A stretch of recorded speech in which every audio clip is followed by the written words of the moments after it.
I'm a trustee at Nacoa. I've been a trustee for just over a decade, actually, and I do bits of media and, things and volunteering things as and where I can.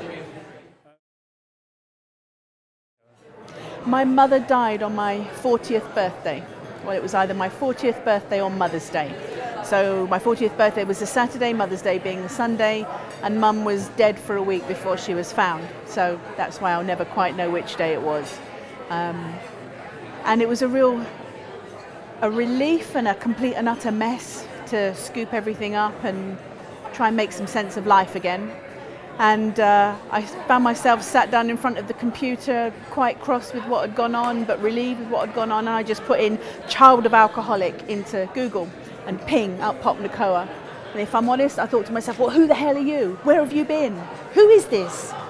I got in touch. I sent, through the contact form, I sent a short email to say, I don't know quite what I can do, but I've had a lifetime full of coping with a mum, parenting a parent who just couldn't fight her drink, and it took her eventually. And I just feel like I want to put some light to the darkness that I'd had. So I just offered my services to do something, and here we are.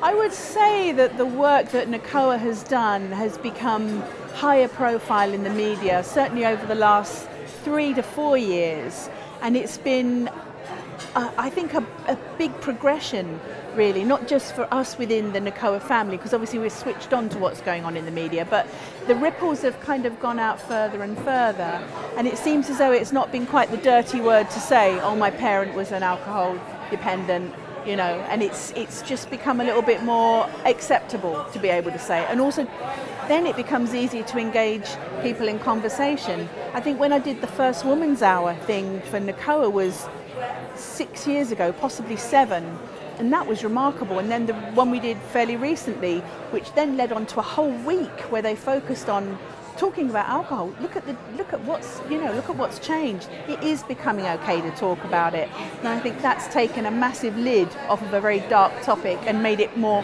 accessible for people to say, I'm in that club too. I would say that it should be accessible, knowledge should be accessible in schools, unquestionably, right from primary school. This should be a subject that can be talked about, that is talked about, and it's actually kind of laid out as a bit of an issue, you know, and that kids are encouraged to step forward to trusted members of the staff to say, I'm in this club. I mean, the teachers really should be guided towards looking for signs. You know, they need to know what they're looking for, and I think the problem is I know that Nacoa has an amazing leaflet. You, I think, wrote it and put it all together. It's brilliant, but it needs to be under every teacher's nose in the whole country, and that's a massive task. So getting it into schools, teaching the teachers for the things they need to look for, and sticking posters up. We've got some brilliant posters at Nacoa. If they were up in every school and every child felt they could step forward and ask, that would be, that would just have the phone ringing off the hook, no doubt, at the helpline office, yeah.